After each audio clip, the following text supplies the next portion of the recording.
Shalom Aleichem, Bezrat Hashem Itbarach. Aujourd'hui, on va faire un lot. Ça va être la paracha Kitissa, la paracha de Vayakel et la paracha de Pikoudé. Voilà, Bezrat Hashem Itbarach, pour le même prix, vous avez un lot, 3 parachutes en même temps. Alors, en fin de compte, pourquoi on fait les 3 parachutes en même temps? Parce que la paracha de Kitissa, c'est la paracha la plus triste qui vient de la Torah. C'est là-bas où le peuple juif a fait le veau d'or. Et puis la paracha de Vayakel Pikoudé, c'est la parachiote où Moshe Rabbeinu il répare le veau d'or. Donc ils ont un lien les deux ensemble.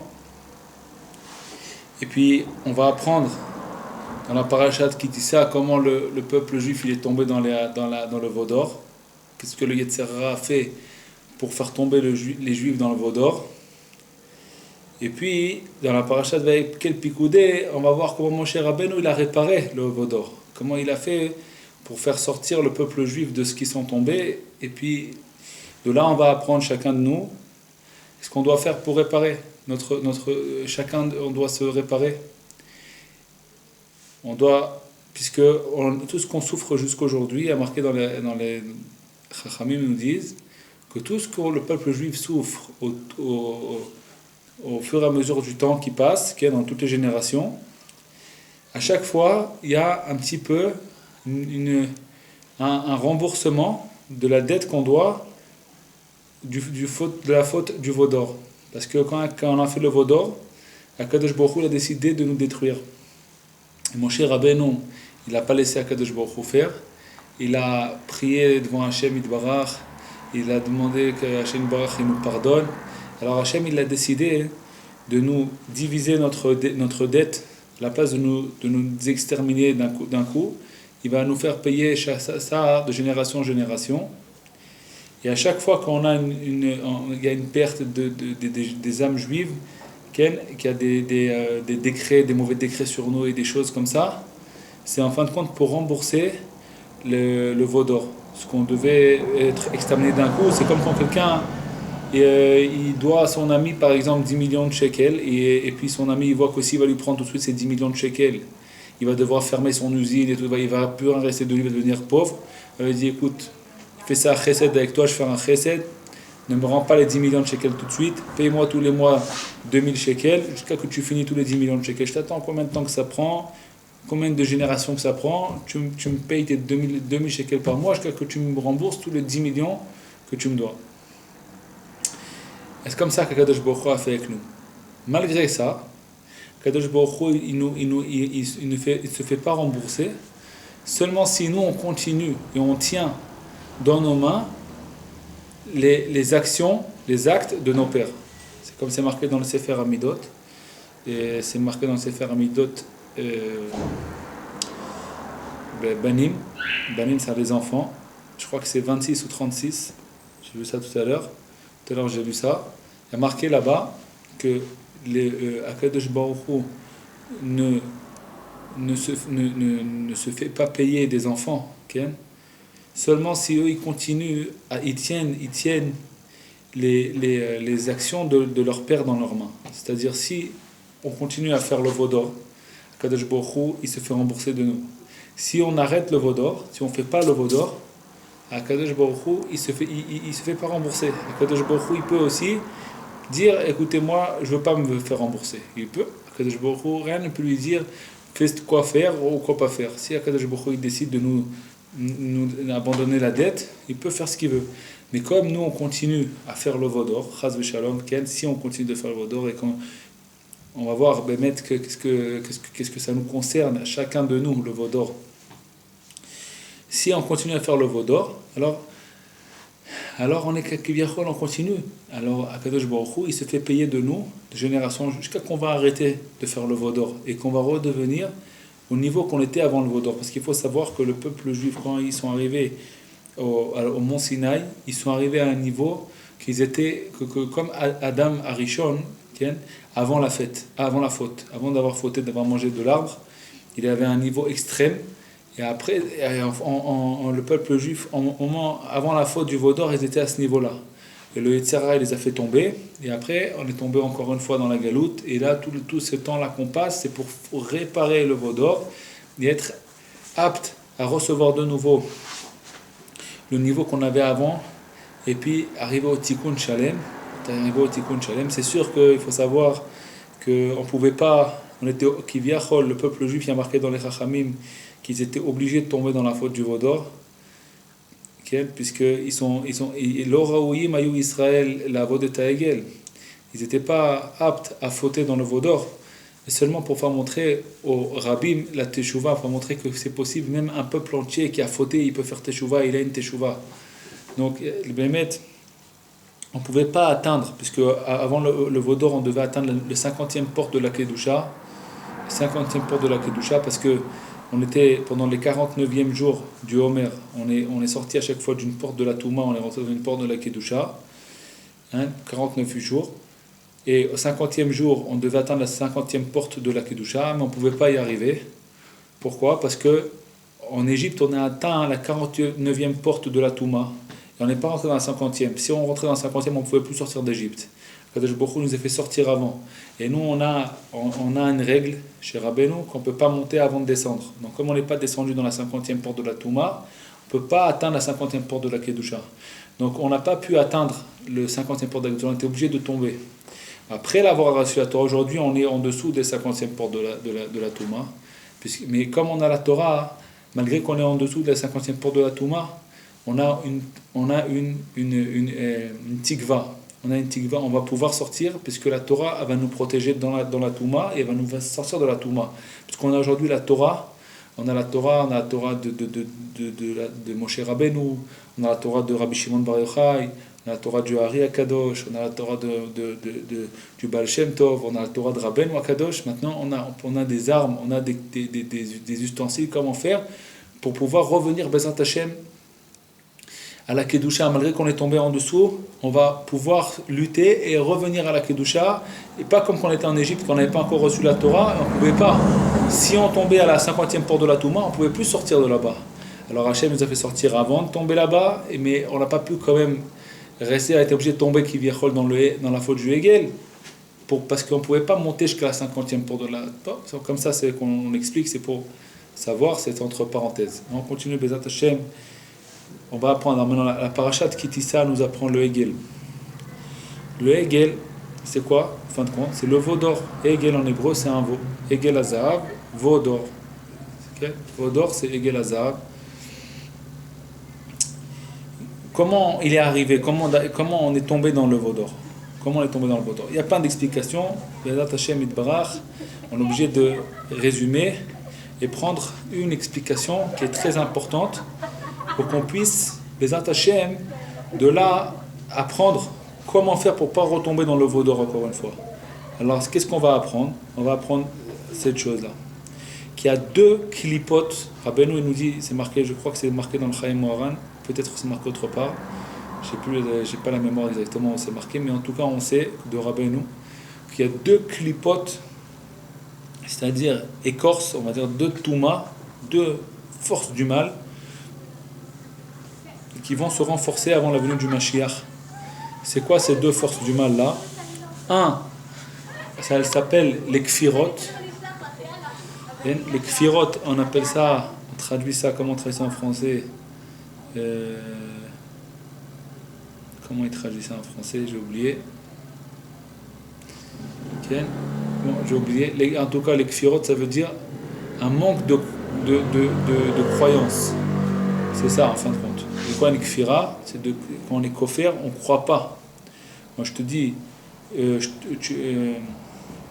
tu me dois 1000 shekels. Alors moi, je dis, je te dois rien du tout. Mais si, mais je ne me rappelle pas, je ne te crois pas. Je ne te crois pas, je te dois rien du tout. D'après moi, je te dois rien. Ça veut dire, on est kofir. Je ne suis pas d'accord avec ce qu'on est en train de dire, je ne crois pas. C'est-à-dire, de ne pas croire quelque chose, ça s'appelle être kofir, cette chose-là. Donc, des fois, c'est bien d'être kofir. Par exemple, dans la Avodah Zara, il faut être kofir dans la Avodah Zara, il ne faut pas croire dans la Avodah Zara. Mais dans la Kedusha, on n'a pas le droit d'être kofir dans la Torah, chas v'shalom, d'être contre la Torah, de ne pas croire en la Torah, de s'opposer à la Torah. Kofer, c'est-à-dire s'opposer, de pas... Donc c'est une des clipotes qui y a avant la venue du Mashiach, ça s'appelle la kfira. De pas croire, le manque de foi, le manque de croyance en Hachem Yitbarach. Ça, c'est une des clipotes qui vont se renforcer avant la venue du Mashiach. Et, Béhémet, il faut savoir que cette clipa-là, elle était dans la faute du Vaudor. C'est la kfira.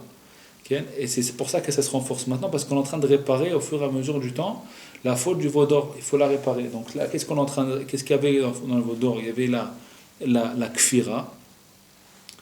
Et maintenant aussi, on a la kfira. Bon. Et alors, ça c'est première chose, la première force du mal qui va se renforcer avant la venue du Mashiach. La deuxième, c'est quoi? Ça s'appelle les émonot kosbiot. Ça veut dire c'est une croyance. On croit, mais dans des choses, des bêtises, des choses qui ne sont pas véritables. Des croyances vaines, des fausses croyances, pas des véritables croyances. La foi véritable, c'est quand on croit dans la vérité. Si on croit dans le mensonge, ça vaut rien du tout. C'est pas de la foi, c'est bidon, c'est une clipa. Et ça, ces deux choses-là, ils étaient dans le Vaudor, et ils se retrouvent aujourd'hui là, de toute leur force, ils luttent contre la Torah, contre le peuple juif, pour nous empêcher de réparer le Vaudor, et puis pour nous empêcher de recevoir le Mashiach. Bezat Hashem Yitbarach, Rabbeinu Akadosh, il a la force dans ses bras et dans ses mains pour nous réparer de ça, sortir de tout ça. On va apprendre Bezrat Hashem Yitbarach comment on voit ça dans le Vaudor et comment on voit ça aujourd'hui. Dans le Vaudor, comment ils ont fauté dans le Vaudor? Simplement, le Satan, il est venu voir le peuple juif et il leur a dit: mes frères, qu'est-ce que vous attendez? Les Juifs, ils ont dit: non, on attend Moshe Rabbeinu. Il doit arriver, ça fait 40 jours on l'attend, il doit bientôt arriver, on attend qu'il nous descende des tables de la loi. Il dit: mais qu'est-ce que vous racontez? Vous attendez 40 jours, ils sont déjà passés vos 40 jours. Il dit: comment ils sont passés nos 40 jours? Ils ne sont pas passés. Mais si, venez, on va compter, viens, on va compter. Il les a fait tromper d'un jour dans leur histoire. Il leur a fait tomber d'un jour parce qu'il fallait compter d'après le lendemain que Moshe Rabbeinu il est parti, parce qu'il est parti en plein milieu de la journée. Il fallait compter depuis le lendemain, parce que Moshe Rabbeinu il a dit 40 jours entiers, nuit et jour. Et eux, il a mal compté le compte, et alors là, il voyait que les 40 jours, ils étaient déjà hier, et alors là, on a déjà le lendemain. Alors, il est où votre Moshe Rabbeinu? Alors, il dit: mais bon, peut-être, il a un peu de retard. Il dit: non, regardez. Regardez, vous voyez pas l'obscurité? Vous voyez pas qu'il fait noir? Regardez le monde, comment il est. Alors, les Juifs, ils regardent, ils leur font montrer le monde noir, entier, tout noir. Comme ça, c'est marqué dans Rashi. C'est marqué dans Rashi ce que je vous dis là. Lo yadan uma yalo. Rashi, il explique ce que je suis en train de vous dire. Regardez le monde, il est tout noir. Alors, ils disent: mais non, nous, on ne peut pas te croire que mon cher Rabbeinu, il est mort, c'est pas possible. On ne te croit pas. Il dit: moi, vous voulez que je vous montre? Alors, il dit: oui, fais-nous montrer. Alors, il fait montrer comme ça, il leur fait montrer que mon cher Rabbeinu, il est dans un lit, et il est en train de monter vers le ciel. Et tout le peuple juif, il voyait mon cher Rabbeinu mort. Alors là, ils sont tombés dans un désespoir total. Ils ne savaient plus quoi faire. Ça, c'est comment le Satan, il a réussi à faire tomber les Juifs dans le Vaudor. Première clipa, la kfira. C'est-à-dire, il leur a fait rentrer en eux un désespoir total. Et le désespoir, c'est quoi? C'est égal, si on prend désespoir, on veut le traduire en français, c'est-à-dire kfira. Désespoir, traduction française de désespoir, c'est kfira. C'est-à-dire quoi, kfira? Manque de foi. Désespoir, c'est un manque de foi. Pourquoi le désespoir, c'est un manque de foi? Si tu crois dans celui qui peut tout faire, comment toi, tu peux te désespérer? Ça, si tu te désespères, tu as moins foi, moins confiance en celui qui peut tout faire. C'est Akadosh Baruch Hu qui peut tout faire. Si tu te désespères, ça veut dire que tu te dis: non, celui qui peut tout faire, là, il ne peut pas faire. Si tu crois dans celui qui peut tout faire, alors tu ne peux pas te désespérer. Ça se contredit, c'est une contradiction entre toi-même, tu te contredis toi-même. Ou alors tu crois en Dieu qui peut tout faire, donc tu ne te désespères pas. Et si tu te désespères, ça veut dire que tu ne crois pas en celui qui peut tout faire. Kibiachol, c'est un contre l'autre. Maintenant là, qu'est-ce qu'il leur a fait? Il a dit: écoutez, vous attendez tellement longtemps, vous attendez 40 mon voilà, il y a pas, mon cher Rabbeinu, vous êtes dans le vin que vous attendez. Ça ne sert à rien de l'attendre, il est mort. Alors eux, ils ont commencé à croire en lui. Ils voyaient que Bémet, mon cher Rabbeinu, il est en retard, déjà, ça fait un jour et demi. Il voit le monde tout noir. Il voit, il voit mon cher Rabbeinu mort en train de monter dans le ciel. Alors ils sont rentrés dans un désespoir que c'est pas possible. On ne pourra pas venir, on ne pourra pas atteindre. On ne pourra pas arriver en Eretz Israël sans mon cher Rabbeinu. On ne pourra pas. C'est impossible sans mon cher Rabbeinu, on ne peut pas. Alors, tout ce que Moshe Rabbeinu, puisqu'il est mort, et puis qu'il ne nous a pas ramené l'étape de la loi, c'est-à-dire que tout ce qu'il nous a promis, c'est tombé à l'eau. Alors, qu'est-ce qu'ils ont dit?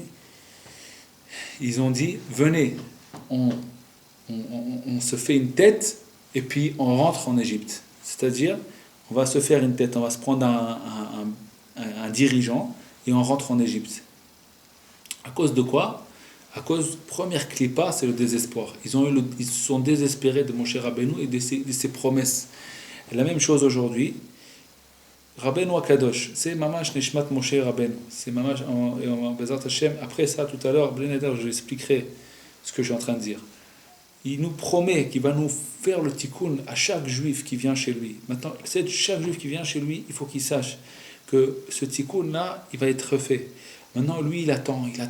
Il voit que le tikkun, il se prolonge. Et puis, il fait longtemps qu'il fait déjà une bonne doute. Il ne change pas, le type. Il ne change pas. Alors, commence à se désespérer. Et là, quand il se désespère, Chas Shalom, il dit alors, ça veut dire que Moshe Rabbeinu, dans son cœur, il y a un désespoir qui rentre. Ça veut dire qu'il se dit Moshe Rabbeinu, il est mort. Et puis, ses promesses, elles sont mortes. Chas Shalom, c'est le désespoir. C'est la clipa du Vaudor, premièrement. Donc, dès qu'on tombe dans cette clipa-là, on tombe dans le Vaudor. Automatiquement, la tête, elle va tourner la tête de Moshe Rabbeinu et elle s'est dit, laisse-moi aller chercher de l'argent. Si le but, je ne pourrais pas l'atteindre dans la Kedusha, je vais prendre ça dans ce monde-là. Ça veut dire que je vais chercher de l'argent, je vais faire le Vaudor. Je vais faire le Vaudor. Ça, c'est une des clipotes, on a dit, c'était les kfirot, c'est-à-dire le désespoir. Deuxième clipa, c'est quoi la deuxième clipa? Deuxième clipa qu'il y a, c'est Rabbeinu nous a dit, c'est les monotes cosbiot. C'est quoi les monotes cosbiot? Croire dans des choses qui sont fausses, des fausses croyances. Ça, c'est monotes cosbiot, fausses croyances. Rabbeinu nous dit, dans l'histoire 12 du Sefer de Siporei Maasiot, Maaseh du Baal Tefila, il dit Rabbeinu que chacun, il a cherché c'est quoi le but de ce monde, et chacun il a trouvé le but, hein. Et puis il s'est dit, il avait pas seulement une envie chacun selon ses ta'avot, ses passions. Il a décidé que le but, par exemple, il y avait un, il a décidé que le but de ce monde, c'est l'argent. L'autre, il a décidé que le but de ce monde, c'est de tuer. L'autre, il a décidé que le but de ce monde, c'est de manger. L'autre, il a décidé que le but de ce monde, c'était d'être la passion sexuelle. L'autre, il a décidé, il y en avait plusieurs comme ça. Chacun a décidé. Non, Rabbeinu nous dit que chacun d'eux, à part qu'ils avaient une passion de ça, ils ont cru que c'était le but parce qu'ils avaient une passion de ça, mais en plus de ça, ils avaient une foi dans ça. Ils avaient une foi dans leur passion. Ça veut dire que cette foi, que chacun, quand il est empris par une passion de ce monde, il a aussi derrière ça, il se cache derrière ça une foi qui a en ça. Ça veut dire, la personne, elle croit que cette passion-là, elle pourra combler le manque que je ressens. Ça veut dire, je crois en ça, donc je vais m'y mettre, je vais essayer. Pour moi, c'est ça le but de ce monde. Par exemple, l'argent, d'être très riche, ça va pouvoir combler en moi un manque. Alors je vais essayer de l'avoir, de l'atteindre de toutes mes forces. Je vais atteindre cet argent, cette passion, pour pouvoir combler en moi ce manque. Ou alors n'importe quel ta'avot, chacun selon sa passion, qui croit que c'est ça qui va lui combler son manque. Alors il se bat pour l'atteindre, cette passion-là. Quand il va se battre pour atteindre cette passion-là, c'est parce qu'en fait il a une foi derrière. Il croit que c'est ça qui va l'aider dans la vie. Alors ça s'appelle une émouna, une foi fausse. Parce que personne ne peut combler ton manque. Il n'y a que Hachem Yitbarach qui peut combler ton manque. Il n'y a que Hachem Yitbarach. Maintenant, des fois, Kadosh Baruch Hu, pour combler ton manque, il va te donner de l'argent. Peut-être, si par exemple quelqu'un il a besoin d'une maison. Donc, il lui manque une maison. Akadosh Baruch Hu, il veut lui combler son manque. Il va lui envoyer de l'argent pour qu'il achète une maison, par exemple. Ou alors, il a besoin d'enfants. Alors, Hachem Yitbarach, il va lui envoyer une femme. Et alors, il va pouvoir avoir des enfants. Ou alors, il a besoin de n'importe quoi d'autre dans sa vie. Alors, il va lui envoyer. Est-ce qu'il a, il a besoin de manger? Alors, Hachem lui a envoyé son pain. Alors, Kiviachol, ça s'habille dans des choses matérielles. Mais en fin de compte, c'est que Hachem Yitbarach qui s'habille dans ces choses-là et qui nous comble notre manque. Les choses en elles-mêmes, ils comblent aucun manque. Ça comble rien du tout. Si tu crois que l'argent en elle-même, il va combler ton manque, et ben ça s'appelle une fausse croyance. Tu crois dans des bêtises. Parce que quand tu vas avoir 1 million, et ben il va te manquer 2 millions. Et quand tu vas avoir 2 millions, il va te manquer 4 millions. Et quand tu vas avoir 4, il va te manquer 8 millions. Et après, ainsi de suite. Et puis jamais tu combleras ton manque avec l'argent en lui-même, il ne te comblera rien du tout.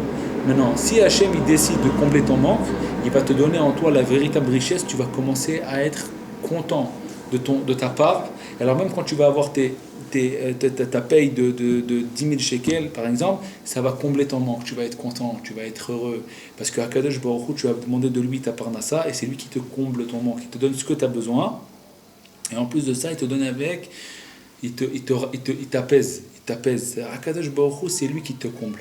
N'importe quel autre, par exemple, quelqu'un, il a une tava, n'importe laquelle. Si, par exemple, de manger. Alors, si il croit que la manger lui-même, il va l'aider dans sa vie, il va manger et il va toujours avoir faim. Il va avoir faim, il cherchera autre chose à manger, autre chose à manger. Et comme on voit que les gens qui tellement ils croient dans le manger, ils deviennent fous, à la fin ils vomissent pour manger encore. Il y a des gens qui tombent dans la... Pourquoi? Parce que le manger ne peut pas combler son manque. Il n'y a que Hachem qui peut combler le manque de chacun. Donc lui, il va prier pour qu'Hachem Yitbarach, il le rende qu'il ait plus faim. Il demande à Hachem Yitbarach, fasse que j'ai plus faim. Et il prie à Hachem Yitbarach, il sait qu'il y a que Hachem qui pourra le faire. Et après, il va manger une petite salade avec deux branches de pain. À Akadosh Baruch Hu, il va le rentrer dedans la bracha, et lui va manger ça, et il va être rassasié. La même chose avec toutes les ta'avot, si c'est des passions sexuelles, n'importe lesquelles. Et quelqu'un qui sait qu'il n'y a personne qui peut combler son manque, il n'y a que Akadosh Baruch Hu, il va lui mettre en lui, il va lui enlever les ta'avot, il va enlever les ta'avot en lui, parce qu'il lui, avec la foi qu'il a en Hachem Yitbarach, avec la emuna, véritable emuna qu'il a en Hachem Yitbarach, qui sait qu'il n'y a que Hachem qui peut lui combler tout ça, alors il va être calme, il va être apaisé, il va être tranquille de ce qu'il a, il n'a pas besoin de chercher ailleurs, il n'a pas besoin de chercher à droite ni à gauche, il va être tranquille, il va être content, il va être heureux. Il n'y a que Hachem qui peut nous donner tout ce qu'on a besoin. Et eux, dans le veau d'or, pourquoi ils ont voulu fauter dans le veau d'or? Il y a marqué Lo avdu et aegel, et là la tire la emarayot. Comme ça qu'il y a marqué. Ça veut dire pourquoi ils ont fait la faute du veau d'or? Parce qu'ils voulaient se permettre de fauter avec les arayot, avec les femmes. Ça veut dire que eux, ils voulaient avoir ils voulaient se débarrasser de la Torah, parce que la Torah, elle interdisait des choses, des rapports entre hommes et femmes que la Torah l'interdisait, et qu'eux, ils ne voulaient pas, parce qu'eux, ils croyaient qu'ils ont un manque, et qu'ils pourront le combler seulement s'ils vont avoir telle et telle passion qu'ils ont l'habitude d'avoir, et la Torah l'interdit ça. Alors ils ont dit, on veut se débarrasser de cette Torah, comme ça on va pouvoir combler le manque qui nous manque. Ça s'appelle une emuna kosbiti. Ils croyaient qu'ils vont combler leur manque avec les passions de ce monde. Ça, c'est la deuxième chose pourquoi ils ont fait le Hegel. Première chose, parce qu'ils ont été désespérés, ils ont vu Moshe Rabbeinu, il est mort. Deuxième chose, parce qu'ils voulaient se permettre des choses qui étaient interdites, que la Torah les a interdites, et eux, ils voulaient se permettre ces choses-là. C'était pas une très facile pour être Melamed Zchut, pour juger du bon côté le peuple juif. Il faut savoir que les juifs, ils étaient mariés entre eux. Chacun, il se mariait dans sa famille. Des fois, il était marié avec sa tante, par exemple. La sœur de sa mère, par exemple. Des fois, ça peut arriver. Quelqu'un, la mère, elle a une sœur petite, et puis elle a un fils qui est juste de l'âge de sa sœur. Alors, qu'est-ce qu'ils faisaient, les juifs? Et avant que la Torah soit donnée, ils se mariaient entre eux. Alors des fois, le fils, il se marie avec la tante, avec la sœur de la mère. La Torah l'interdit. Elle interdit de se marier avec sa tante. Avec son oncle, c'est permis. Une fille avec son oncle, elle peut. Mais un garçon avec sa tante, c'est interdit. Alors ils devaient se divorcer. Et eux, ils étaient déjà mariés depuis longtemps. Ils s'aimaient. Alors ils devaient divorcer, ils pleuraient. Ils n'étaient pas contents d'avoir reçu la Torah à cause de ça, parce qu'ils devaient divorcer de leur femme. Alors c'est ça qu'ils voulaient. Ils voulaient fauter dans le veau d'or pour pouvoir se permettre En fin de compte, leur femme, c'était une des raisons pourquoi ils ont faussé dans le veau d'or. Et pourquoi? Parce qu'ils croyaient que cette passion-là, d'avoir de l'amour, cet amour-là, c'est une fausse foi. Il y a seulement l'amour en Dieu qui peut nous donner tout ce qu'on a besoin. Et seulement comment Hachem il a décidé d'après la halakha. Il faut savoir que quelqu'un qui accomplit la halakha, il ne perdra jamais. Même si lui, d'après lui, la halakha l'embête, et ben, il faut qu'elle sache que ce que lui, il croit que la Torah l'embête, c'est parce qu'il a une fausse, sa émouna, elle est trompée. C'est une fausse foi. C'est une fausse foi. Il faut se régler notre tête, croire dans la Torah, que quand on va accomplir la Torah comme elle est marquée, comme elle est écrite, et ben tu perds rien du tout. Si tu crois en la Torah, crois que quand tu vas accomplir, tu vas voir que c'est ça la règle de la vie. C'est comme ça que tu vas profiter dans ce monde et dans le monde futur. Quand tu accomplis les règles de la Torah. Parce que les règles de la Torah, c'est les bases. Comment profiter de ce monde-là et du monde futur. Celui qui accomplit les bases de la Torah, c'est le seul qui pourra profiter de ce monde. Celui qui croit qu'il va profiter de ce monde, eh ben c'est du ribouillor, il ne pourra jamais profiter. Il va avoir ce qui est interdit, eh ben il va vouloir encore, il va rentrer dans un truc, il profite vraiment, véritablement, il profite de rien. Mais quand on profite comme il faut, par exemple, quelqu'un il profite de manger le Shabbat, alors il attend le Shabbat, il fait un kiff, il mange le Shabbat. C'est juste pour donner des exemples. Parce que dans ce monde même, on profite grâce aux règles de la Torah.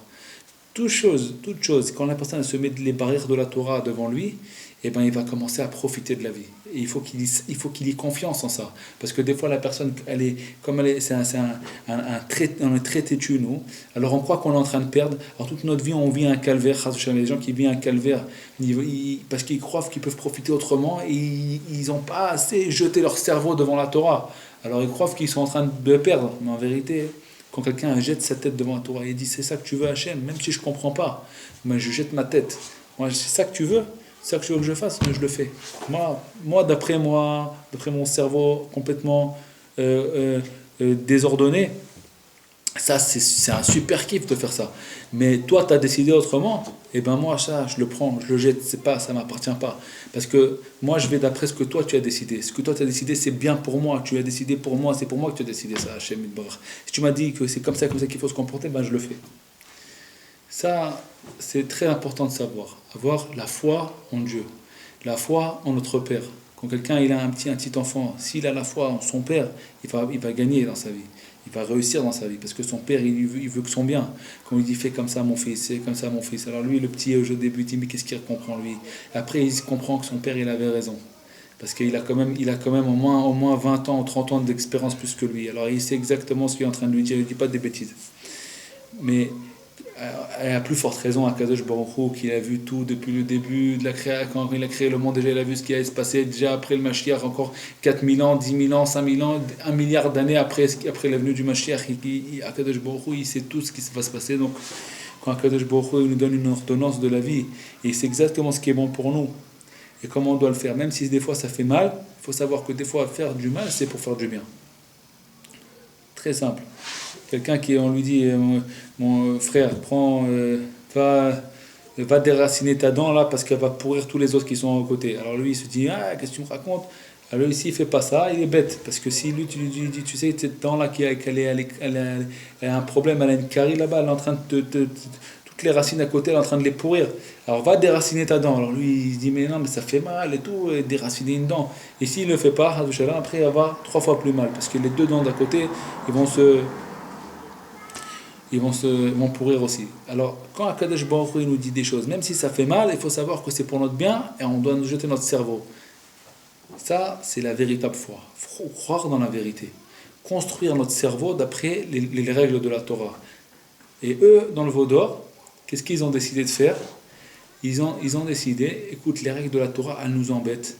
Parce que nous, on croit qu'on va profiter. Si on était marié avec notre femme qu'on connaissait jusqu'à maintenant, on aurait profité, on aurait kiffé, tout ça. Et là, maintenant, on est obligé de se séparer de notre femme. Alors, ils voulaient, chas v'shalom, se débarrasser de la Torah pour pouvoir... Ça, c'est la deuxième klipa, c'est les ta'avot. Tov, ça, c'était kitissa, chas v'shalom, la faute du Hegel. Maintenant, on arrive à Vayakel Pikoudé. Vayakel Pikoudé, c'est quoi? C'est la réparation. Maintenant, mon cher Rabbeinu, il veut réparer le peuple juif. D'abord, premièrement, il descend de la montagne. Première chose qu'il fait, il prend la Torah, il la jette. par terre. Et puis, il casse les tables de la loi. Première chose. Et ça, Kadosh Baruch Hu était d'accord avec Moshe Rabbeinu. Il lui a dit, Kol hakavod, que tu as cassé les tables de la loi. Pourquoi Moshe Rabbeinu il a cassé les tables de la loi? Et en plus de ça, pas seulement il a cassé les tables de la loi, imaginez-vous maintenant, un Sefer Torah il tombe par terre, tout le monde pleure. Et là, c'est même pas un Sefer Torah, c'est les tables que Dieu il a écrit avec, il les a cassées. Il les a fait tomber par terre, il les a jetées par terre, il les a cassées. C'est celui qui voit ça, c'est quelque chose de très, très, très... En plus, c'est Moshe Rabbeinu qui le fait. Imaginez-vous maintenant un rabbin, il vient rentrer dans une synagogue, il prend le Sefer Torah, il le jette par terre. On va le prendre pour un fond, on l'arrête, on le met en prison celui-là. Et bien, Moshe Rabbeinu, il prend les tables de la loi et il les casse par terre. Il les casse par terre dans le veau d'or. Pourquoi Moshe Rabbeinu il a fait ça? Il faut savoir que la plus grande faute qu'il y avait dans le veau d'or, c'est ça, c'est ce que Bezat Hashem, j'ai eu un chidouche sur ça. La plus grande faute qu'il y a eu dans le veau d'or, c'est le désespoir qu'il y a eu et qu'ils ont posé dans le veau d'or. C'était quoi? C'était de vouloir de faire un veau d'or, c'est un nouveau dirigeant, et de se faire une tête et de rentrer en Égypte. Ils ont dit on va se faire une tête, on va se faire un dirigeant, c'est le veau d'or, et puis on rentre en Égypte. On va servir Dieu là-bas. Ils ne voulaient pas servir le veau d'or, c'était juste comme une sorte de temple. Ils voulaient servir que Dieu.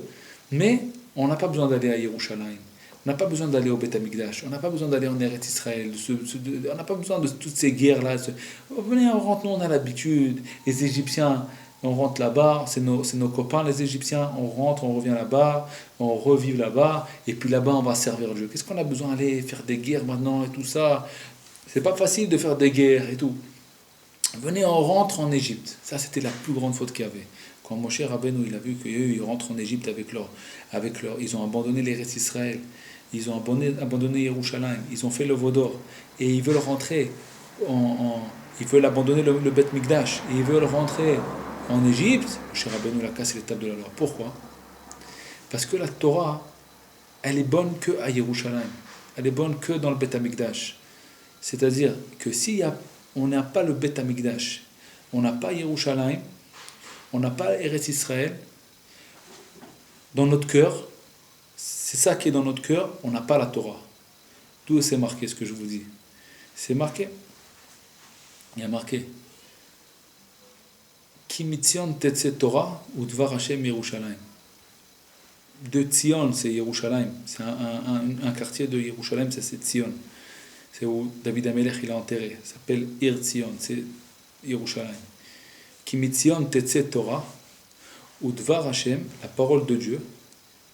Depuis Tzion, elle va sortir la Torah, et la parole de Dieu, elle sortira de Yerushalayim. C'est-à-dire que la Torah, elle sort de Yerushalayim. Le Sanhedrin, il était à Yerushalayim. C'était là-bas qu'il était le Sanhedrin. La Torah, elle se trouve à Yerushalayim.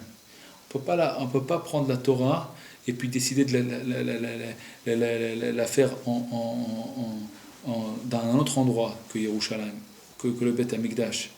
On peut la faire, mais notre cœur, il doit être à Yerushalayim. On doit savoir que c'est ça le sommet de notre tête, c'est ça notre couronne. Yerushalayim, Beth Mikdash, c'est toujours, on doit savoir ça dans la tête. On ne peut pas dire, moi, je n'ai pas besoin ni de Eretz Israël, ni Yerushalayim, laisse-moi tranquille avec tout ça.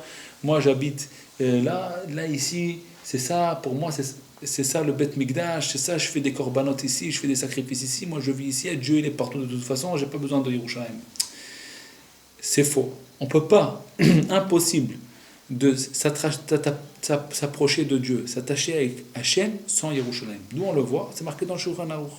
Quand on prie, on doit prier direction Yerushalayim. Pourquoi? Parce que Yerushalayim, là-bas, il y a marqué, Yaakov Avinu, il a dit, Zeshar Hashamayim, ça c'est la porte du ciel, Yerushalayim. Toutes les prières qu'on prie, on ne peut pas prier en France maintenant par exemple, et puis se tourner vers le Canada, prier par là-bas. On ne peut pas, ça ne passe pas. Il faut prier côté Yerushalayim. Nos prières, on les envoie à Yerushalayim. Notre cœur, il doit être dirigé vers Yerushalayim. Des fois, quelqu'un il peut être à Yerushalayim, mais son cœur, il est dirigé aux États-Unis. Ça veut rien. Mais quelqu'un il peut être des fois en France ou alors n'importe où, et puis son cœur, il est dirigé vers Yerushalayim. Il faut avoir notre cœur dirigé vers Yerushalayim. Notre cœur, il faut le diriger vers le Beth Amikdash. Il faut penser au Beth Amikdash. Il faut savoir que le Beth Amikdash, il nous manque. Sans le Beth Amikdash, on n'a rien. On n'a rien, toutes les souffrances qu'on souffre, tout ce qu'on a, toutes les pleurs qu'il y a dans le monde, tout le manque qu'il y a, tout ce qu'il y a, c'est à cause parce qu'il manque le Beth Mikdash dans le monde. S'il y avait le Beth Mikdash, la lumière de Dieu descend dans le monde. Il n'y a plus aucun manque. Il y a une abondance magnifique. Il y a plus de guerre dans le monde. Comme il y avait le temps de Shlomo HaMelech. Shlomo HaMelech, le roi Salomon, il n'y avait pas de guerre dans son temps. Pourquoi? Parce qu'il avait construit le Beth Mikdash. Shlomo HaMelech, tout son temps qu'il avait régné, le Beth Mikdash, il était construit. Et il y avait une abondance immense, jusqu'à tel point que les gens, ils ont jeté tout l'argent, c'était plus considéré. Les gens, ils ont jeté leur argent, ils voulaient plus d'argent, ils voulaient que Dieu, ils voulaient que Hachem Yitbarach. La lumière a été immense, a été abondante. Il y avait que de l'abondance dans le monde, il n'y avait aucune guerre dans le monde, aucune souffrance. Le Beth Amikdash, il était là. Le Beth Amikdash, il nous fait descendre la lumière de Dieu dans ce monde. Si à la Shrina se trouve à son endroit et à Kadosh Baruch Hu, le Beth Amikdash il est là, tout descend. Et si on n'a pas de Beth Mikdash, on ne peut pas se rapprocher d'Hachem Yitbarach. Il nous manque quelque chose.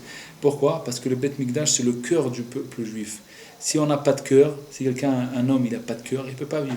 Il ne peut pas vivre, il meurt sans cœur. Quelqu'un, il peut vivre sans cœur, impossible. Donc la même chose, le peuple juif, il ne peut pas vivre sans Beth Mikdash. C'est pour ça qu'on est obligé, et il faut savoir, le jour du Hegel, le jour du veau d'or, c'était quand? Eh bien, c'est le jour Yud Zayin Bet Tammuz, c'est-à-dire le 17 Tammuz, c'est le jour où il a commencé, Yerushalayim a été détruite. Parce que le jour du veau d'or, c'est quand ils ont abandonné Yerushalayim, ils voulaient revenir vers Mitzrayim, ils ont dit on va faire un dirigeant, on va revenir à Yerushalayim, on va revenir à Mitzrayim, en Égypte, on n'a pas besoin de Yerushalayim. Alors Moshe Rabbeinu, il a dit ça, il a vu ça, il a cassé les tables de la loi. Pourquoi?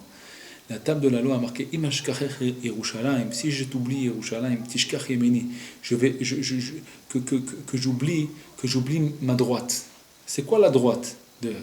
On va expliquer ça de cette manière. Imashkachech Yerushalayim. Si je t'oublie Yerushalayim, Tishkach Yemini, je vais oublier ma droite. C'est quoi ma droite? La droite de Hakadosh Baruch Hu. La droite d'Hakadosh Baruch Hu, c'est la Torah. Mimino, de sa droite, Eshdat Lamo, c'est la Torah. Mimino, de sa droite, Mimino, Yamin, c'est la droite. Mimino, de sa droite, à lui, à Kadosh Baruch Hu, Eshdat Lamo, c'est la Torah. Eshdat Lamo, c'est la Torah. Ça veut dire la Torah, elle se trouve à la droite d'Akadosh Baruch Hu. Akadosh Baruch Hu dit si tu oublies Yerushalayim, si moi je vais, Akadosh Baruch Hu dit si moi je vais oublier Yerushalayim, Tishkach Yemini, j'oublie ma droite. Il n'y a pas de Torah. C'est ça que Moshe Rabbeinu il a compris. Eux, ils ont abandonné Yerushalayim, ils veulent revenir en Égypte, c'est comme ça que ça se passe. Il a dit, il n'y a pas de Torah, on va oublier. Et bien, il faut savoir que ce jour-là, le jour où Yud Zayin Bet Tammuz, ils ont oublié la Torah. C'est-à-dire qu'à chaque fois qu'on étudie la Torah, aujourd'hui on l'oublie, il faut étudier plein de fois pour ne pas l'oublier. C'est à cause que les tables de la loi, ils ont été brisées le Yud Zayin Bet Tammuz. Parce que s'il n'avait pas brisé Moshe Rabbeinu les tables de la loi 17 Tammuz, il n'y aurait pas eu d'oubli. Les gens, ils auraient tout de suite appris quelque chose dans la Torah et se sont rappelés toute leur vie. Du fait que Moshe Rabbeinu a cassé les tables de la loi, il y a l'oubli qui est tombé dans le monde. Ça veut dire, Akadosh Baruch Hu, il dit, s'il n'y a pas Yerushalayim, il n'y a pas la Torah. Donc Moshe Rabbeinu, la première chose qu'il a fait, il a cassé les tables de la loi parce qu'il leur a montré, sans Yerushalayim, oubliez, il n'y a pas de Torah, il n'y a pas d'attachement à Hachem Yitbarach. Vous allez repartir en Égypte, vous croyez que vous allez pouvoir servir Dieu là-bas, dans une génération, vous allez devenir des Égyptiens, mes frères. Il n'y a pas aller en Égypte avec votre veau d'or, là, vous croyez que vous allez servir Hachem Yitbarach, vous n'allez rien du tout. Non, il faut savoir autre chose, à part que sans Yerushalayim, que c'est le cœur du peuple juif, c'est Yerushalayim, sans le Yerushalayim, on peut pas vivre, le peuple juif, on a besoin de Yerushalayim, c'est pour ça qu'on prie tout le temps, sur Yerushalayim et tout ça, et toutes les nuits, Ben il nous dit que l'essentiel du service d'un juif doit se lever à Chatzot Laïla, au milieu de la nuit, pour faire le Tikkun Chatzot. Pourquoi c'est ça l'essentiel? Rabbeinu nous dit c'est ça l'essentiel, c'est-à-dire que sans ça, mon frère, si tu fais pas ça, si tu fais pas le Tikkun Chatzot, sache mon frère que tu fais pas l'essentiel pourquoi tu es venu dans ce monde. Tu es venu dans ce monde, c'est pour faire le Tikkun Chatzot. Si tu fais pas le Tikkun Chatzot, eh ben tu fais pas l'essentiel pourquoi tu es venu dans ce monde. Tu fais pas l'essentiel, tu fais pas ce que tu dois faire. Tu es venu ici, mon frère, pour faire Tikkun Chatzot tous les jours. C'est ça que Rabbeinu te dit. C'est pas moi, c'est Rabbi Nachman, il nous dit l'écart avodat isha israéli, c'est de se lever à Chatzot Laïla. Maintenant, Tu peux dire, c'est trop difficile, quoi, de rester réveillé, Chatzot Laïla, de se lever en plein milieu de la nuit, c'est très difficile. Tu te lèves 10 minutes.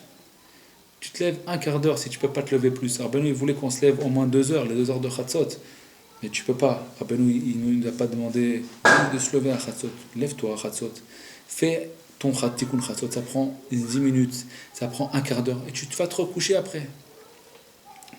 Tu peux pas le faire tous les jours. Ben, fais-le au moins une fois par semaine. Fais-le au moins une fois par an. Fais-le au moins une fois par mois. Une fois par mois. Tu dis, tu sais quoi, moi, une fois par mois, je me lève. Mais au moins, n'oublie pas. En plus de ça, tu peux pas, tu peux faire, même si tu veux pas te lever un quart d'heure, te lever, faire Tikkun Chatzot, lève-toi. Tu dis, Bono Shel Olam, il est où Yerushalayim? C'est tout, tu dis une phrase devant Hachem Yitbarach. Tu dis, Bono Shem, tu lèves les mains à Chatzot, tu mets un petit réveil, et tu dis, Bono Shel Olam, il est où le Bet Mikdash? On veut le Bet Mikdash, on a besoin du Bet Mikdash. Au moins, n'oublie pas. Parce que si tu vas oublier Yerushalayim, il n'y a rien, il n'y a pas de Torah. Tu ne peux pas avoir la Torah si tu oublies Yerushalayim. Impossible. Et quand est-ce on doit s'en rappeler de Yerushalayim? À Chatzot. C'est pour ça que tous les jours, Ben nous dit, alors, sans Chaz v'Shalom, quelqu'un au moins que tu veuilles, même si la personne elle ne peut pas, mais elle ne peut pas oublier quelque chose comme ça, que c'est essentiel de sa vie. Pourquoi elle est venue dans ce monde? C'est pour le Tikkun Chatzot, et tu oublies ce que c'est pour ça que tu es venu dans ce monde, c'est pour que tu fasses Tikkun Chatzot, il te dit Rabbeinu. Alors tu oublies ça, je parle avec moi-même, je parle à moi-même, je parle pour moi. Comment tu peux oublier quelque chose comme ça? Comment tu peux oublier pourquoi Rabbi Israël il nous dit, si on te prend ton Chatzot, on te prend ta vie, comment tu vas laisser contre ta vie? Comment tu te laisses quand tu vas te prendre ta vie? C'est pas possible. Tu es venu ici pour ton Chatzot et qu'on t'a pris pourquoi tu es venu. On t'a pris le but. Arrête de penser à toi. Nous, on pleure pour nos problèmes. Chacun il a ses problèmes. Chacun a des problèmes. Tu pleures pour ces problèmes-là. Mais c'est quoi le problème en vérité? La racine de tous les problèmes, c'est qu'il n'y a pas de Beth Mikdash. Pourquoi il te manque des manques? Parce qu'en vérité, il manque ça à la Shekhinah, il nous dit Rabbeinu. Il manque ça à la Shekhinah. C'est pour ça que la Shekhinah te raconte ses manques. Quand il manque quelque chose à toi, en fin de compte, il manque ça à la Shekhinah. Et la Shekhinah, elle te raconte à toi les manques qu'elle a, comment elle souffre. Alors quand toi, il te manque quelque chose, par exemple, tu as mal au doigt de pied, petit doigt de pied droit, par exemple, et bien sache qu'aussi la Shekhinah, elle a une souffrance là-bas. Alors elle est en train de te raconter que ça va pas, son pied, ça va pas. Alors il te dit, Rabbeinu, comment. Alors quand on pleure pour nos douleurs, on doit se rappeler en fin de compte, pleure pour la Shekhinah, pleure pour la racine, pourquoi c'est venu en toi cette douleur-là. C'est en vérité de pleurer pour la Shekhinah, pleurer pour le Bet Mikdash. C'est ça notre cœur. C'est notre cœur, Yerushalayim. C'est ça le cœur du peuple juif. C'est ça le cœur du peuple juif. On ne peut pas oublier ça. C'est impossible. Et pas Yerushalayim, aller au kotel pour aller manger des glaces et pour faire une pizza. C'est pas ça Yerushalayim. On veut le Bet Mikdash. On veut le Mashiach. On veut le Bet Mikdash. On veut se rapprocher de Dieu. On veut ressentir Akadosh Baruch Hu. On veut ressentir Dieu. Et ressentir, on ressent dans le cœur. Si le cœur, il n'est pas là, il n'y a pas le Bet Mikdash, et bien notre cœur à nous aussi est en train de dormir. Parce qu'on n'a pas le Bet Mikdash. Alors comment on va ressentir ce cœur-là?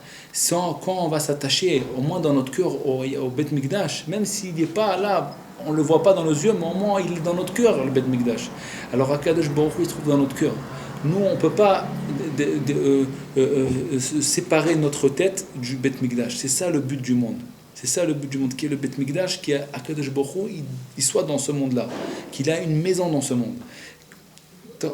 Ça, c'est ce que Moshe Rabbeinu, la première chose qu'il a fait, il a cassé l'étape de la loi, premier tikkun pour dire au peuple juif, laissez tomber, s'il n'y a pas Yerushalayim, il n'y a pas de Torah, il n'y a rien du tout, premier tikkun.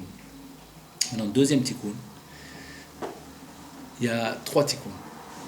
Deuxième tikkun, Moshe Rabbeinu, il dit à tous les juifs, venez mes frères, Vayakel Moshe, il a rassemblé tous les juifs. Pourquoi Moshe Rabbeinu? Comment il a fait cette force de rassembler tous les juifs? Vous savez, les juifs, ils ont chacun une autre idée. Les juifs, ils ont, en plus de ça, ils ne savent pas garder leurs idées dans la tête. Ils veulent expliquer leurs idées. C'est pas simple de rassembler un peuple. C'est que Moshe Rabbeinu qui peut faire ça. Pourquoi Moshe Rabbeinu? Alors, comme on l'a dit tout à l'heure, que le Yerushalayim, le Bet Mikdash, c'est le cœur des Juifs, c'est le cœur du peuple juif. Il faut savoir que Moshe Rabbeinu, c'est la tête du peuple juif. La tête, c'est quoi la tête? Rosh Bene Israël, la tête des enfants d'Israël, c'est les lettres Rebbe, c'est Moshe Rabbeinu. C'est Moshe Rabbeinu, c'est Rosh Bene Israël, c'est la tête. La tête, c'est-à-dire comme quelqu'un, il doit savoir qu'il ne peut pas vivre sans sa tête. Un homme, si on enlève sa tête, on lui coupe la tête, il ne peut pas vivre. Le peuple juif, il ne peut pas vivre sans Moshe Rabbeinu. Impossible. Il faut savoir, on ne peut pas dire, oui, mais il y en a plein de tzadikim.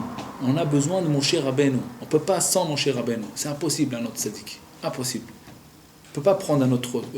C'est ça qu'ils voulaient faire. Ils voulaient dire, ils ont dit, on va se prendre une tête. Ils ont dit là-bas, c'est la nous roche, on va se prendre une tête, un dirigeant, et on va rentrer en Égypte à la place de Moshe. Ça c'est faux. Ça n'existe pas. Comme ça n'existe pas sans Yerushalayim, ça n'existe pas sans Moshe. Tu ne peux pas ni avoir la Torah, ni à t'attacher à Hashem Yitbarach, rien du tout. Tu ne peux pas. Tu as bougé ta tête. C'est rien que Moshe Rabbeinu, cette tête. Cette tête-là, c'est Moshe Rabbeinu. Il n'y a pas autre à part Moshe Rabbeinu. C'est le seul tzaddik unique qui existe dans le monde, c'est Moshe Rabbeinu. Tous les autres, c'est des dérivants,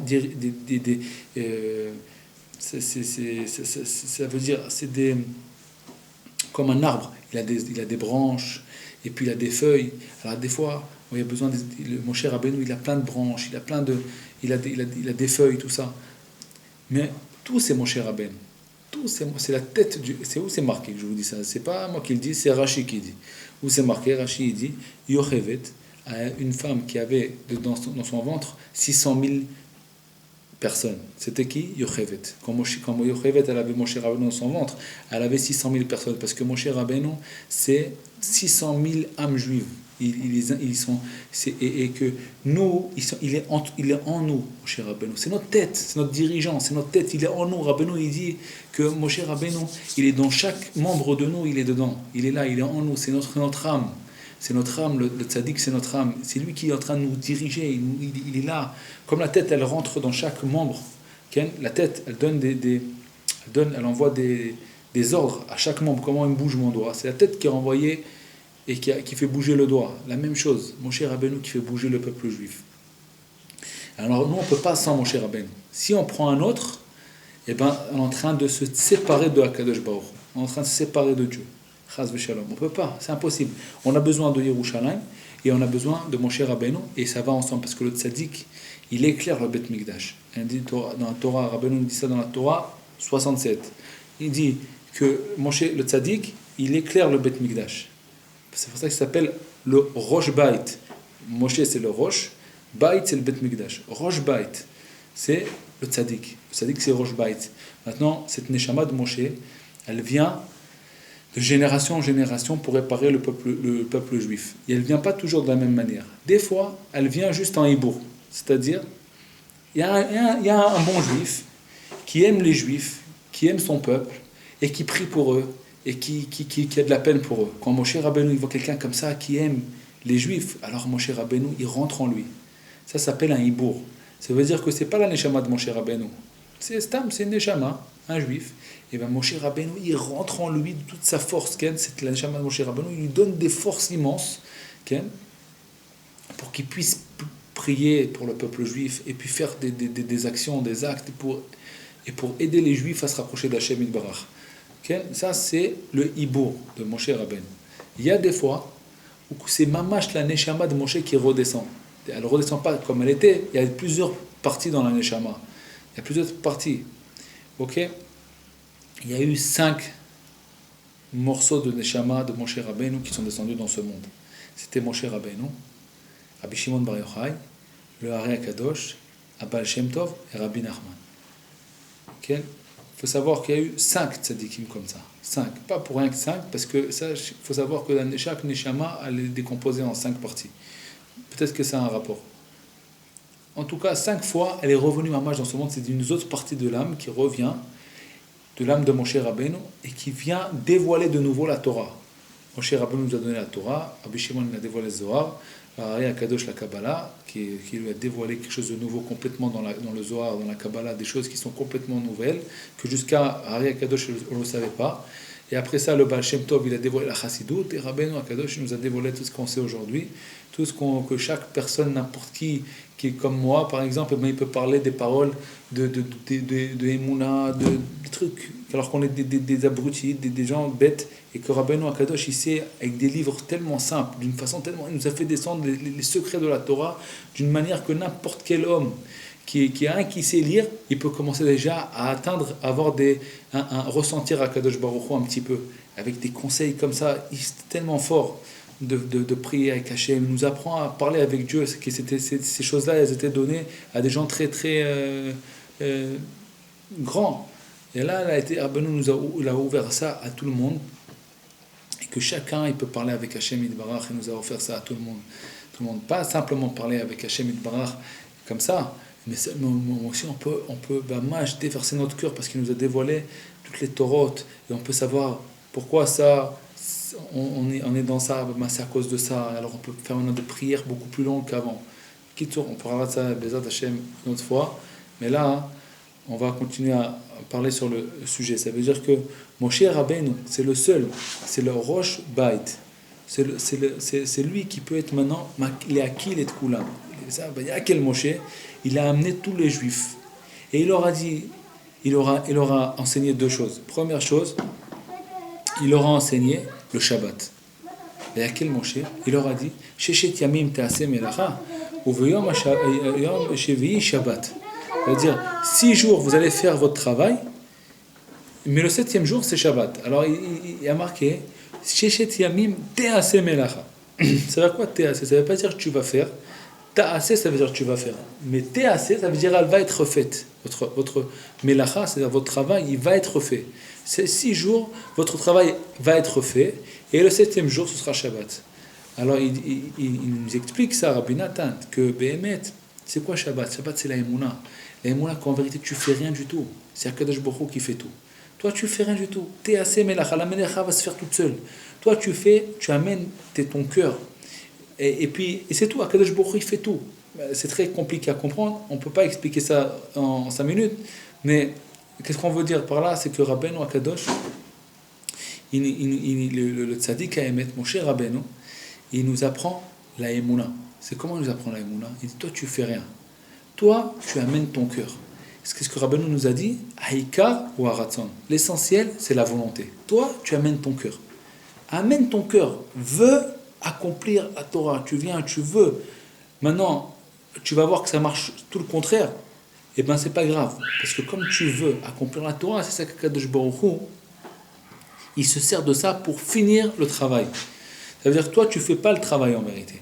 C'est qui fait tout le travail? C'est Akadosh Baruch Hu. Toi, qu'est-ce que tu fais? Toi, tu viens, tu veux faire le travail. Te'aseh Melacha. Ça veut dire, je veux maintenant faire quelque chose. Qu'est-ce qui va te donner la force de le faire? Qu'est-ce qui va rentrer en toi pour faire ce travail? C'est Akadosh Baruch Hu. Et là, c'est ce que Moshe Rabbeinu est en train de nous apprendre. Il nous apprend quelque chose. On est nous des robots, on fait rien. Qu'est-ce qui peut dire qui sert Dieu? Ni des anges, personne ne peut dire qui sert Dieu. Haïkar ou Haratzon. L'essentiel, c'est de vouloir. Tu veux servir Hachem Yitbarach, et ben voilà, tu es en train de servir Hachem Yitbarach comme tu veux, ta volonté là, que tu veux, c'est ça l'essentiel. Haïkar ou Haratzon. Sheshet Yamim Te'aseh Melacha. Il aura appris la Emouna. Cette Emouna là qu'il aura appris, c'est pour briser la Kfira, ce qu'on a dit au début. Ça veut dire qu'au début, qu'est-ce qu'il y avait? Il y avait la Kfira. Il y a 2 clipotes qui sont venus faire le Vaudor. C'est la Kfira. Et puis c'est les Emunot Kosbiot. Alors la Kfira, ça veut dire le manque de foi. Le deuxième Emunot Kosbiot, c'est les fausses foi. Foi fausse. Ok? Alors, première chose que Moshe Rabbeinu il nous apprend, la Emouna. Sheshet Yamim Te'aseh Melacha. Apprends le Shabbat. Apprends la Emouna. Sache que l'essentiel, c'est la volonté. Toi, c'est pas toi qui es en train de faire des choses. Alors, pourquoi nous on se désespère? Parce qu'on nous dit, ouais, j'ai déjà essayé. Et puis j'attends, et puis à chaque fois, je tombe. Alors qu'est-ce que... Je n'arrive pas, je ne réussis pas à faire ce que je veux faire. Alors je me désespère, parce que je ne pourrai jamais y arriver. Parce que j'essaye de faire quelque chose et j'y arrive pas. Alors à quoi ça sert? J'y arrive pas. Il te dit, Moshe Rabbeinu, toi tu fais rien du tout. Toi tu fais du volonté. Tu amènes ta volonté devant Hachem. Tu amènes ta volonté. Akadosh Baruch Hu, quand tu auras la bonne volonté, que tu vas continuer, tu vas persister dans ta volonté, Akadosh Baruch Hu, c'est lui qui fait le travail. Alors qu'est-ce que tu as à te désespérer? Quand quelqu'un il se désespère, c'est parce qu'il croit que c'est lui qui fait les choses. Quand il voit qu'il n'y arrive pas, il se désespère. Mais quand tu sais que c'est pas toi qui fais les choses, quand tu sais que c'est Akadosh Baruch Hu qui fait les choses, alors qu'est-ce que tu as à te désespérer? Hachem il t'a demandé d'attendre ici. Mets-toi devant, attends, et essaye de parler, de faire ta idée des doutes. Ah, tu n'arrives pas à le faire, ben c'est pas grave. Tu te mets devant et tu essayes de faire une doute. Hachem il t'a pas demandé de réussir, il t'a demandé de vouloir. Tu veux, voilà. Alors quand tu vas vouloir, c'est ça que tu dois faire, c'est tout. Toi tu fais rien, donc tu n'as pas besoin de te désespérer. De toute façon tu fais rien. Tu fais rien que vouloir. Première chose que Moshe Rabbeinu leur a rentré tout ça dans la tête aux Juifs et dans le cœur pour qu'ils ne se désespèrent pas, il n'y a plus de veau d'or. Ok, ça c'est la première chose. Deuxième chose, les Emunot Kosbiot, Moshe Rabbeinu leur a expliqué, maintenant on va construire le Mishkan, on va construire le Bet Mikdash. Alors les Juifs ils se disent, Bet Mikdash, Mishkan, c'est quoi? Alors il dit, Moshe Rabbeinu, on va maintenant, on est dans le désert. Mais vous savez ce qu'on va faire? On va faire quelque chose de très spécial. Malgré qu'on n'est pas encore à Yerushalayim, on ne peut pas faire le Bet Mikdash à Yerushalayim, on va amener Yerushalayim ici. Parce que c'est ça la force du tzaddik. Le tzaddik, il faut où il se trouve, c'est là-bas, c'est Eretz Israël. C'est la Kedusha d'Eretz Israël. Où il se trouve le tzaddik? Tzaddikim Irshu Haaretz. C'est pour ça que Moshe Rabbeinu il a reçu la Torah sur le mont Sinaï, alors que c'est marqué Ki Metzion Tetze Torah. Où est-ce que c'est marqué? De Tzion. Tzion, c'est Yerushalayim, elle va sortir la Torah. Comment? La Torah elle est sortie au mont Sinaï. Qu'est-ce que tu me dis, elle est sortie de Tzion? Non. Parce que Moshe Rabbeinu, il a amené Tzion, il a amené Aramoria, il a amené Yerushalayim, il a amené là-bas, au mont Sinaï. Il a amené la Kedusha de Yerushalayim dans le mont Sinaï. C'est pour ça qu'il a reçu la Torah au mont Sinaï, parce qu'il avait la force, c'est-à-dire qu'il a la force d'amener la Kedusha où il se trouve. Il dit maintenant, vous savez ce qu'on va faire? On va faire quelque chose de très spécial. On va amener le Bet Mikdash dans le désert. On va pas revenir en Égypte. On va vers le Bet Mikdash. Mais pour le moment, comme vous n'avez pas la patience d'arriver au Bet Mikdash, eh ben on va l'amener ici, le Bet Mikdash. On va l'amener dans le désert. On va prendre ce morceau de désert là avec des serpents et tout ça. Vous voyez, là, ce que je vais vous faire, je vais vous faire un miracle. Il dit, mon cher Rabbeinu, on va commencer à construire un Bet Mikdash et on va l'amener le Bet Mikdash ici. Alors les Juifs, ils sont rentrés comme ça dans une émouna tellement grande qu'il n'y avait plus de ta'avot. Il n'y avait plus de ta'avot. Ils sont tombés. Il y a malaba, qu'est-ce qu'il y a marqué? V'yavo anashim al anashim. Quand ils sont venus donner des choses pour construire le Bet Mikdash, qu'est-ce qu'ils sont, ils sont venus les hommes sur les femmes. Il y avait même plus de barrière, tellement que il y avait plus de différence entre un homme et une femme. Il n'y a plus de ta'avot. Ils étaient complètement remplis de Emouna dans Hachem. Ils ont compris qu'il n'y avait que Hachem qui existait dans le monde, que le Bet Mikdash. Leur tête était tellement dedans qu'il n'y avait plus de ta'avot. Tout s'est annulé. Plus de ta'avot, plus de Yehush, plus de Kfira, que de la Emouna dans Akadosh Baruch Hu. Et Moshe Rabbeinu les a élevés, il les a montés, il les a amenés à un niveau de mamash, de réparer le Bet Mikdash, de réparer la faute du veau d'or. Maintenant, aujourd'hui, la même chose. On doit savoir que Rabbeinu Akadosh il veut nous réparer ces choses-là. Alors nous, on doit se renforcer, de penser tout le temps au Bet Mikdash, de vouloir construire le Bet Mikdash, attacher nos prières au Tzadik Haemet. Donner nos prières, savoir que chaque prière qu'on fait pour le temple, chaque Tikkun Chassot qu'on fait, c'est en train de construire le Bet Mikdash et faire ça de tout notre cœur. Pas oublier ça. Et puis, essentiel, c'est de ne pas se désespérer. Savoir que Bezat Hashem Yitbarach, par la force du tzaddik, si le tzaddik nous a promis qu'il va nous réparer, il faut avoir foi en lui. Même si on voit qu'on l'attend, on attend la promesse du tzaddik, et on voit que ça se construit, que le terrain nous fait montrer que du chosher, il nous fait montrer que de l'obscurité.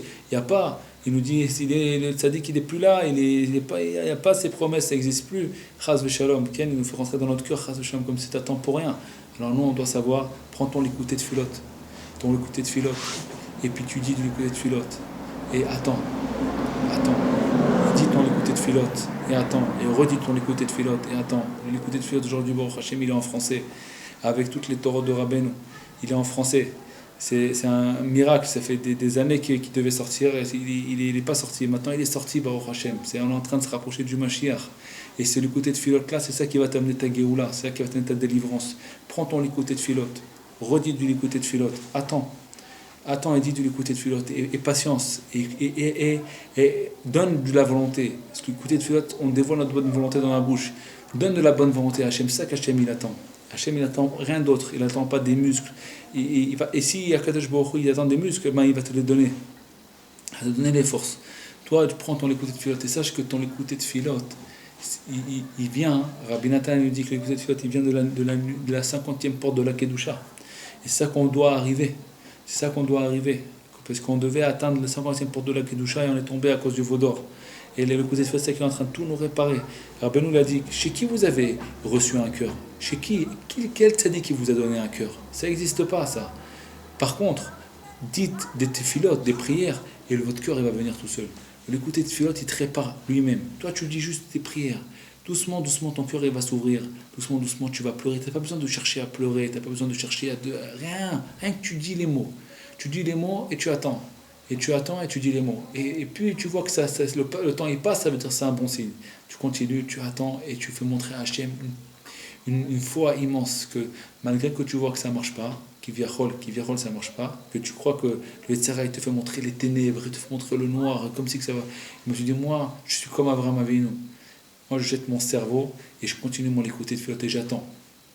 Et plus la personne, le temps il passe, et une Hachem nous voit comme ça, être des têtus, attendre que le Beth Mikdash va se construire, attendre que notre cœur va s'enflammer pour Dieu, attendre ça, et ben, ça donne encore plus de plaisir à Hachem. Encore plus de plaisir à Hachem, et c'est ça qui va nous donner, va nous réparer la faute du Hegel. Parce que pourquoi qu'est-ce qu'on a fauté dans le Hegel, qu'on n'a pas voulu attendre? On n'était pas prêt à attendre. En une journée, on n'était pas prêt à attendre. Et là, notre tikkun, c'est qu'on est prêt à attendre. Alors Hachem il te fait attendre. Et toi, t'attends, et le Yetzirah, il veut te bouffer. Je dis, qu'est-ce qu'il attend celui-là? Je vais le faire tomber dans le désespoir. Et toi, tu attends, et ben, tu répares le tikkun du Chet Hegel. Et si tu attends pas, et tu tournes la tête, et tu veux faire le veau d'or encore une fois, tu retombes encore une fois dans le veau d'or, et encore une fois. Et si tu es prêt, tu dis, moi, je jette mon cerveau. Moi, je vais après Moshe Rabbeinu. Que Moshe Rabbeinu, il est revenu, il est là, c'est Rabbi Nachman. Il est venu réparer le veau d'or. Il est venu nous ramener vers Hachem Itbarach. Il est venu rentrer en nous la volonté pour se rapprocher de Dieu et nous dévoiler que le désespoir, il n'existe pas. Et il veut nous sortir de toutes les passions de ce monde. Il veut nous faire comprendre la vraie foi, la foi véritable, qu'il n'y a que Hachem Itbarach qui peut nous donner, combler tous nos manques. Il n'y a que Hachem Itbarach, il n'y a rien d'autre qui peut combler nos manques. C'est ça que Rabbeinu veut nous dévoiler dans l'Aïd Bodé 12 et dans tous ses conseils. Et essentiel, grâce à Yerushalayim, s'attacher à la Shrina Akdosha, s'attacher à Yerushalayim, s'attacher à Eretz Israël, qui n'est pas possible, on ne peut pas s'approcher de Dieu sans Eretz Israël, on doit penser à Eretz Israël, tous les jours penser à Eretz Israël, chaque nuit, un petit peu même. Une fois, Rabbi Israël a dit à un ami, si tu ne peux pas te lever à Chatzot, lève-toi, allume une bougie pour Rabbi Nachman. Et si au moins, tu as fait quelque chose. Et là, j'ai un autre ami, il dit, moi je me lève, je ne peux pas me lever, des fois j'arrive pas, qu'est-ce que je fais? Je fais une Netziat Yadayim, mais je dis le Mizmor, le psaume 137, Al Neharot Bavel, ça parle là-bas, c'est tout.